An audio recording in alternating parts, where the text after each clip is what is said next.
Wow, okay. I'm not gonna chase. I'm gonna hook. Is she gonna go for the save? Fuck. Wait, hello? Hello? Why? Okay. So you should have died. Okay, Maggie's she's just dropping. I want my enrage mode. So they found a hex, but I really don't think they're gonna be able to get it. We get a scream. So Meg is running. So Meg's actually not going for the unhook. I think the smartest play there would have been for Meg to go for the unhook and try and reset my pressure. I don't think Meg's that smart, to be honest with you.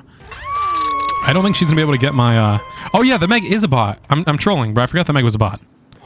But you can see people just kind of give up, bro. There's really not a lot of counterplay to a build like this where you're constantly getting info. So okay, the Claude was just edge map cranking their 1 gen, which I guess at least they're not getting 5 gen. I have successfully won like 10 games in a row at 5 gens with this build. And it's not even close. And just any killer who has a big tear radius will fucking eat with this build. Bitch doesn't want to drop. So I'll smack her. And it's basically over. Oh my god! Oh, she's throwing though. Okay, I thought she would have gone for the unhook. I'll just wrap back around, I guess. Did she drop? No fucking way! It doesn't even have to be Kaneki. I guess who else has a big tear radius? Does Nurse? But anybody with a big tear radius, bro, you get constant info. I like it on Kaneki because I feel like Kaneki already kind of trolls people. But yeah, no, it's pretty nasty.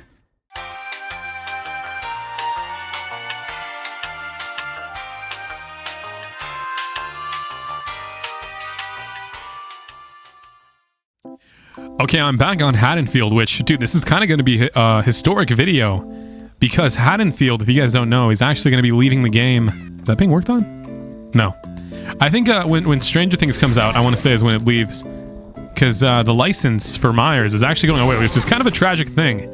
But something that I didn't mention last video, and particularly why this build is so good on Kaneki specifically, is because Yamori's Mask, my add-on, also makes people scream. So not only does Infectious with my big tear radius make people scream, where are they, dude? They're probably looking for my Ruin. Thankfully, these 2 totems are very easy to patrol. Oh, here we go.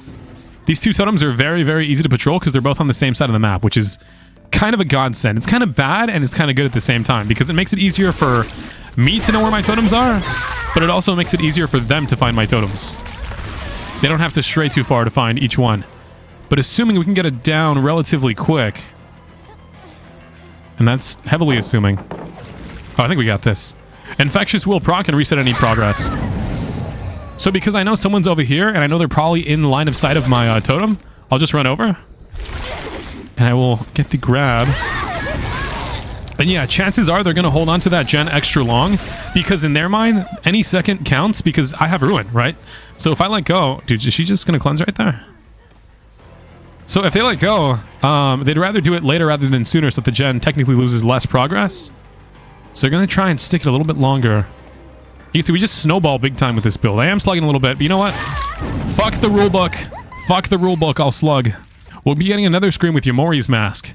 And basically, the gen progress, the totem progress, it's all going to be keep getting resets. They did crank a gen, but that's only because they allowed for the slug to initiate, you know. They actually let me slug this Sable so damn long that it was imminent. And now I'm going to get another down with my tear radius. Boom. And she can't do this totem. I don't know why she thinks she's going to be able to do it, but I'm not going to let her. Okay, wait. This fucking bitch. You need to die. I thought she would take the window. I guess not. But then when we hook this Sable, who's somewhere, we'll also proc Yamori's Mask again and get another scream. So any heals they're doing will be interrupted. Anything like that. What do the totems do? Well, these are Hex totems. I'm using Ruin, which whenever they let go of a gen, it instantly starts regressing. And I'm using Thrill of the Hunt, which will make it longer to cleanse Hex totems. And basically, my perks only go away once they cleanse the totem. Boom. So long as those totems are glowing orange, I have very strong abilities in effect. Oh, fuck. She's gonna vault back. I'm just gonna go back because I know that they're probably trying to do my totem. I don't know which one's Ruin and which one's Thrill, but I know that they all need to be protected, no matter the cost. And she lets go, so yeah. So because I know that both of my totems are on the same side of the map. I can come over here and quickly get her to let go, reset her progress, and now it's not cleansed. And if I get it down here pretty quickly... Oh, hold on. I can reset the progress on the other totem and or any gens that are being worked on. I'm trying to get them to fuck up here. See, she's gonna drop this and I can vault. No. She'll drop this and I can vault. No. She's a fat fucking chud. I'm trying to monitor my totems as well. Trying to make sure I can actually get away with the slowdown. Let's see. Huh. We got someone on the side. I reckon this is Jill. Yeah. And I completely fucked up that vault. I'm pretty rusty on Kaneki, bro. I feel like I haven't been playing a lot of Kaneki recently. But she should drop this. And with that, we'll vault. She doesn't know that she can vault back. And with our enhanced tear radius, we get that. And if they're on that totem right there, they'll let go. But they still don't know about it, which is good. I think they're just healing, which Kaneki hates when people fucking heal. Kaneki hates it. Fucking hates it. It's worse than anything. And then, let's see. Get the hook. Another scream. I think someone's trying to crank out. What are they doing over there? I don't know. I think they're trying to heal, maybe? They're doing something out there in fucking no man's land. There's something going on back there. I don't know if they're healing or what, but it's kind of freaking me out. But I just want to patrol my totems. I know they're not there. Fuck it. I'll go back to the hook. It doesn't really matter how we play this. I'm not really going to put much emphasis into not tunneling or camping or anything like that because I think this build's just strong regardless. I feel like either way, this build's just going to be really fucking good. So I don't think that the rulebook matters too much with this one. I don't think anyone's going to be like, oh, you tunneled and that's why you got the win. Well, no. The build's actually just fucking cracked. And I just did that to expedite, we'll say. But she's going to drop this. I vault over. And she's a fat little fucking chud. Really, what else is there to say? She's a fat little chud. And I got to quickly get this hook in case they are on my other totem across the map. They're just going to let go. And it's going to be a constant cycle of screaming. And I'm really surprised no one's DC'd yet. I'm very fucking surprised nobody's DC'd.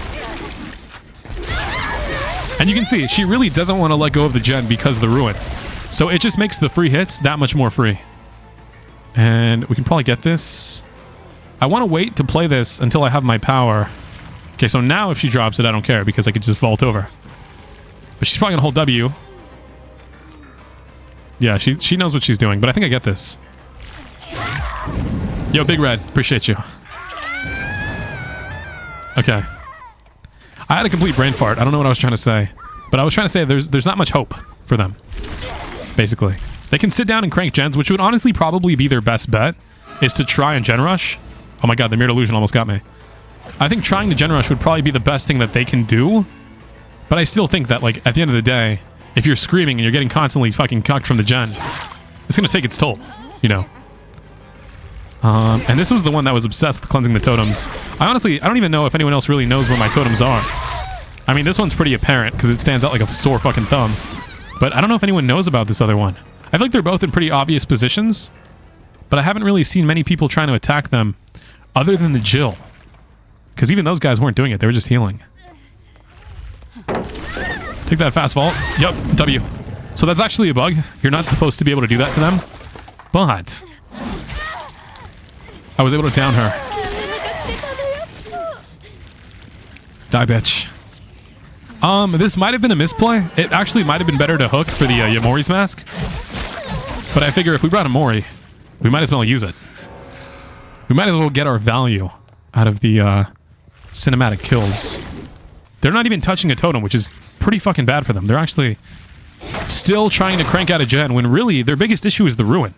Even though they've managed to get 2 gens done, the fact that one person's already dead and there's still 3 to go, it's not really going to be fair. If they don't break the ruin, they're kind of fucked. Especially on a map like this where I have enough coverage where I can basically stand in the middle of the map and my tear radius will cover the entire thing. Like, yeah, they might get little wins with some gens, but ultimately, I want you to drop, Lay. Ultimately, I think I'm gonna force the win. Okay, well she knows where the window is. The only one window that I can't really super play against on this... Okay. On this house. I want her to drop, but she doesn't want to drop. She thought about it too late. And someone didn't scream. So I really have no idea who didn't scream. But I reckon if they're across the map, we'll be able to get them with Yamoris. And it's kind of funny because you'll see everybody nearby with Infectious, and then when you hook, you'll see everyone far away with Yamoris. So that person in the main building who we didn't see with Infectious, we now see on the hook. Which I think is like, it's kind of like damned if you do, damned if you don't. Because if you're close to me, you scream. And if you're far from me, you scream. You scream. So the best way to play around it, I guess, is to hop locker. I think I will kill the Lara. Which kind of goes against everything I said about tunneling. She have balanced? Yeah. It's okay, so do I. I also have balance, don't worry. That means she won't have dead hard. We don't have to worry about her pulling any fuck shit. Honestly, the best thing that they could have done was try and get the totem out at 5 gens. That's really the only like downside to this build. Is sometimes the survivors will spawn a lot closer to the totems than you are, and they'll actually be able to get it before you get to them. But that's why it's better to do this on a killer like Kaneki or Billy or somebody with mobility, right? Because then when you start the game, you can instantly go across the map. You know, if I'm doing this on somebody with a big terror radius that maybe doesn't have that mobility, it's not going to be fun. Like a Death Slinger or a Huntress, I'm not going to be able to go cross map as fast as I'd like. And patrol. I mean, you don't have to pray to the RNG gods. You just have to be fucking fast. I guess Blight could work too. I don't know what his tear radius though. But the bigger the tear radius, the better. Because then you get more infectious value. Are they up there? I don't know where they are. I forgot where I hooked her. I don't know. I don't like playing Blight. I feel like my Blight is very... You fucking bitch. Get down. My Blight is very mediocre. Because when Blight came out, I thought he was like way too strong. And I actually like... I would say I kind of adhered to the Survivor rulebook. And I was like, oh, well, I don't want to play an OP killer. In the beginning, that's why I started maining Ghostface so early on. Was because I didn't want to play OP killers. Do you have dead art? I didn't want to play OP killers, so I was like, fuck it. Yo, Jukes, thank you. But now I don't care, dude. I feel like the state of the game has fluctuated so heavily that I really don't care about like how much fun everyone has.